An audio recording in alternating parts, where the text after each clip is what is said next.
Hi everyone, welcome back to the channel. In this video, we are going to deep dive into cy.writeFile in Cypress.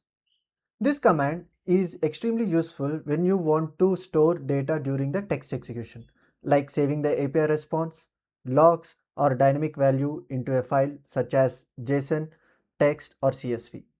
So what exactly is cy.writeFile method? cy.writeFile allows us to write data into a file inside our Cypress project while the test is still running.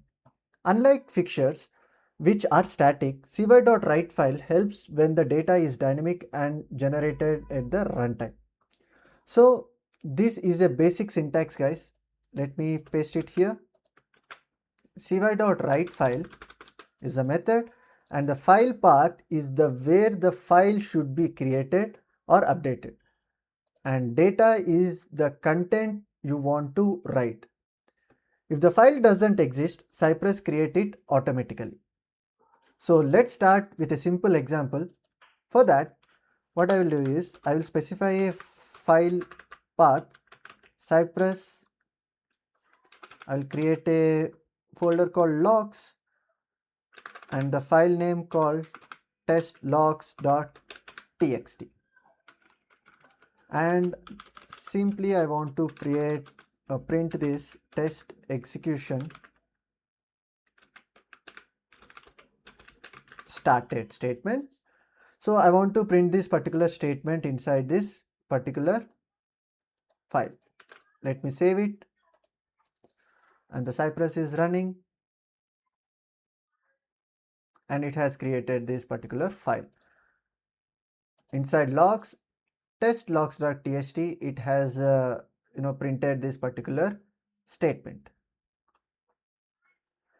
So this will create a text file and store the message inside it, and very useful for custom logs. Now let's write JSON data, a very common real world use case.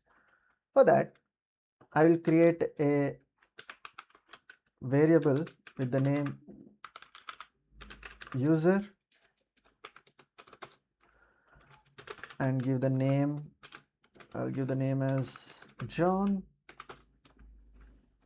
role, admin. I want to print this particular object and inside a JSON file. cy.writeFile Cypress. Inside the logs folder, I want to create a file with the name employee.json. I want to print this particular JSON object there. Let me save it. The Cypress will automatically run, as you all know that. Yeah. If you can see here, employee.json file has been created and this particular object has been printed there. Cypress automatically converts the object into JSON format. By default, cy.writeFile overrides the file. What does that mean is, see, if you can see here, I have run the test case 3 times, but you can see the test execution started has only printed 1 time. That means this particular text is overridden by cy.writeFile multiple times.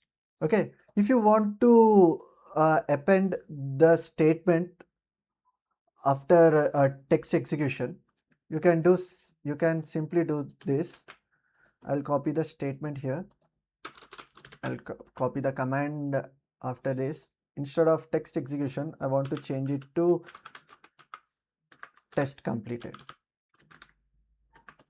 Okay, I want to print this particular statement after text execution started. For that, you need to write it like this: flag a plus. This means I want to append this after this text execution started, right? I will give backtick n. I'll save it. The Cypress is running. We'll see this file, what will happen now.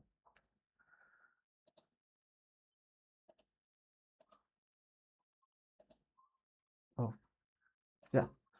See here, text completed has been printed after text execution started. This is perfect for logging multiple test steps. So let's move on to the real-time scenario. Here, I want to print all the product names listed on this particular website. For that, I'll grab the inspect tool, inspect it here. I will see the custom locator. If you can see here,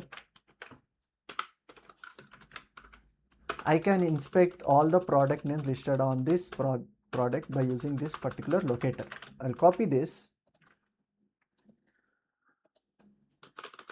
I'll use cy.get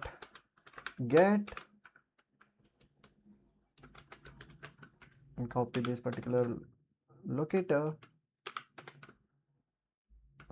I'll use dot each to iterate over these elements here.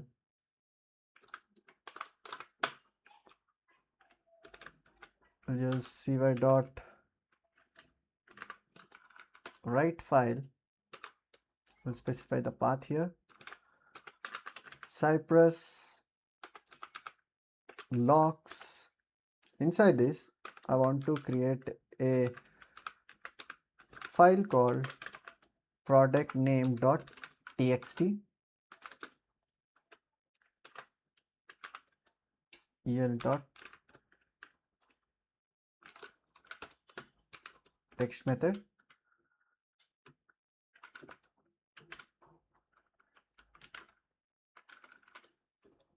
dollar symbol. I will wrap this into the flower brackets and use \n to print this into the next line. Let me show what will happen if I don't use flag colon a plus here. Let me run it. The Cypress is running.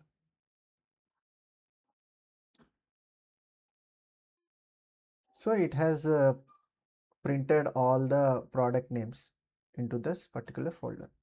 Let's see what will happen here.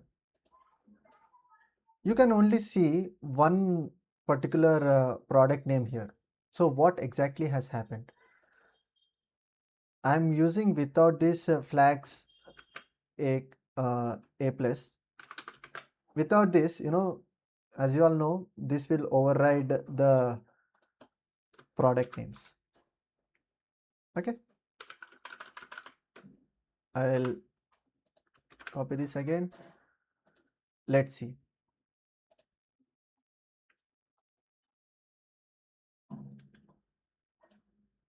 See, all the 6 product names have been printed it here. So let us move on to the practical scenario in the real-time project. If you want to save the API response body into a file, you can do it like this. For that, what I have done is I have grabbed one URL from the internet. So this is the get endpoint and this is the data which is coming from this particular endpoint. Okay, I have copied that. cy dot request. Let me copy it again. Inside this, I'll keep this particular URL dot each. I'll grab the data inside this particular variable. Arrow functions open, flower brackets open. One minute, I have to use dot then. Sorry. Yeah.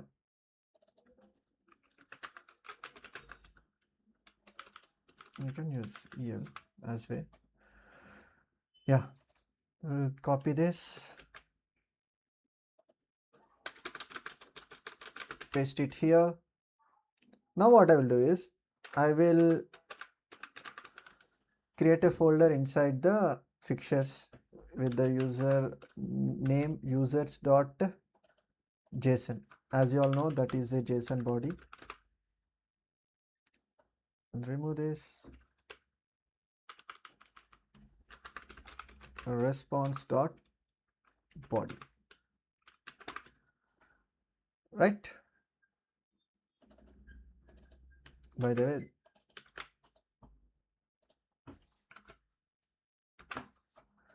right. Let me save it. The Cypress is running here. Right. If you see here under the fixtures folder, one particular JSON has been created and all the API response which is coming from that particular endpoint has been printed into this users.json. So here we store the API response and reuse it later for another test.